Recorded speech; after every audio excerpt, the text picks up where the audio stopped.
कुछ दिन पहले दिल्ली दहल चुकी थी। दिल्ली अग्निकांड, उत्तराखंड के केशव नेगी की गिरफ्तारी पर मचा बवाल। गिरफ्तारी के खिलाफ उत्तराखंड में फूटा भारी गुस्सा। नाकामी छिपाने को गरीबों को बनाया बलि का बकरा और कांग्रेस ने दिल्ली सरकार और पुलिस के खिलाफ खोला मोर्चा।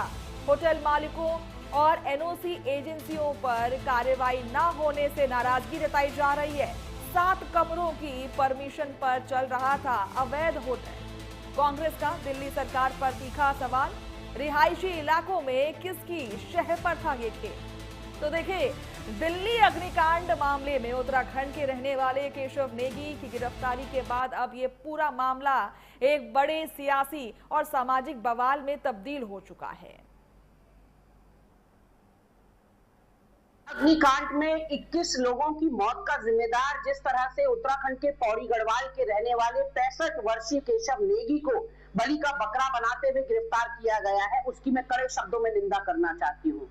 क्या हो गया पूरे सिस्टम को? 6 कमरों की अनुमति लेकर 25 कमरों का होटल निर्माण करने वाले पर कोई कार्रवाई नहीं, फायर एनओसी का आता पता नहीं, तमाम नियम कायदे कानूनों को ताक पर रखा गया, एंट्री और एग्जिट एक ही रखे गए, रिहायशी कॉलोनी में कमर्शियल एक्टिविटीज को बढ़ावा दिया गया, कोई चेकिंग नहीं, कोई औचक निरीक्षण नहीं हुआ, कोई ऑडिट नहीं हुआ।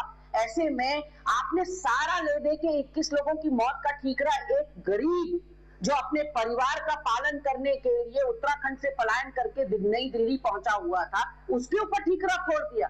कार्यदायी संस्थाओं पर कुछ नहीं, निर्माण कंपनियों पर कुछ नहीं, मकान मालिक पर कुछ नहीं।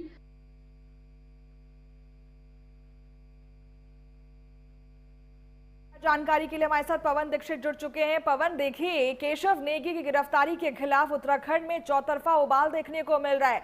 हालांकि ये उबाल लाजमी भी है कि जिस तरीके से एनओसी की जांच नहीं की जा रही है, किस तरीके से 7 रूम की अनुमति वाले एक छोटे से कमरे को या फिर छोटे से बिल्डिंग को आपने 26 कमरों वाला एक होटल बना दिया, इसकी जांच नहीं हो रही है और सीधा एक गरीब के मत्थे सारा जो कांड है वो मर दिया जा रहा है।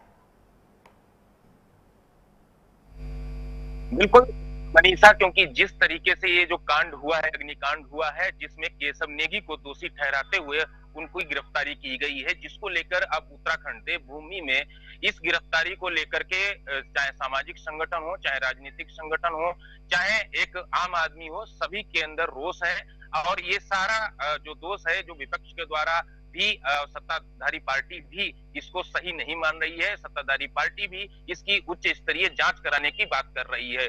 वहीं गढ़वाल सांसद अनिल बलूनी हो या फिर हरिद्वार से सांसद पूर्व मुख्यमंत्री त्रिवेंद्र सिंह रावत हो, जिन्होंने दिल्ली सरकार के उच्च अधिकारियों से वार्ता की है, और वहीं मुख्यमंत्री पुष्कर सिंह धामी ने भी दिल्ली के मुख्यमंत्री से भी वार्ता की है कि इस पे कड़ी कार्रवाई और जो जांच है, निष्पक्ष जांच हो और एक एजेंसी गठित की जाए, जो जांच एजेंसी गठित की जाए और उससे इसकी जांच कराई जाए ताकि दूध का दूध और पानी का पानी हो सके। केशव दोषी अगर दोषी हैं तो उनको सजा हो, भले ही हो, लेकिन यदि वो निर्दोष हैं तो निर्दोष होने के नाते उनको सिर्फ वो उत्तराखंड के रहने वाले हैं या फिर वो गरीब है या फिर वो वहां पर अपनी भरण पोषण के लिए वहां पर एक सेब का काम करते थे, इसलिए उनको बलि का बकरा बनाया जा रहा है। ऐसा बिल्कुल नहीं होने दिया जाएगा, ऐसा सरकार का मानना है। लेकिन इस पर अभी क्या कुछ कार्रवाई की गई है? क्या एनओसी की जो जांच है वो प्रक्रिया तेज हो गई है? क्योंकि देखिए, जिस जगह पर इस बड़े अग्निकांड को अंजाम दिया गया था या फिर जहां पर ये अग्निकांड हुआ था, वहां लाइन से ही तमाम ऐसे होटल्स हैं जहां पर सिर्फ 6 रूमों की अनुमति दी गई है, लेकिन वहां पर होटल्स खड़े हैं। और आपको मैं एक और बात बताऊं, लवकेश बजाज के और भी अन्य होटल्स उसी लाइन में हैं और वो होटल भी वैसे ही संचालित किए जा रहे हैं। तो क्या उन सभी की कुर्की की जा रही है या फिर उन्हें सीज किया गया है? मनीषा, ये तो सरकार का विषय है और सरकारी तंत्र का विषय है, लेकिन ये जरूर है कि केशव नेगी की जो गिरफ्तारी हुई है उसको लेकर के उत्तराखंड में जरूर उबाल है। विपक्ष इस पे उच्च स्तरीय जांच की मांग कर रहा है और इस पे सत्ताधारी पार्टी के ऊपर ही पूरा दोष मढ़ने का काम कर रहा है कि विपक्ष का साफ तौर पर कहना है, चाहे वो विपक्ष के कांग्रेस पार्टी के प्रदेश अध्यक्ष गणेश गोदियाल हो या फिर उनकी पार्टी के अन्य वरिष्ठ नेता हो, उनका साफ तौर पर कहना है कि ये दिल्ली सरकार का ये जो कृत्य है ये बहुत ही निंदनीय है। ये केशव नेगी पर पूरा ठीकरा जरूर फोड़ा जा रहा है, लेकिन वहीं 6 कमरों की अनुमति वाले एक बड़े एक जो रेस्टोरेंट वहां पे संचालित किया जा रहा था दिल्ली जैसी शहर में, वहां पे बगैर अनुमति के अवैध तरीके से वहां पे जो संचालन हो रहा था, होटल मालिक के खिलाफ कार्रवाई क्यों नहीं की गई अभी तक? ठीक है, बहुत बहुत शुक्रिया आपका हमारे साथ जुड़ने के लिए, तमाम जानकारी हमसे साझा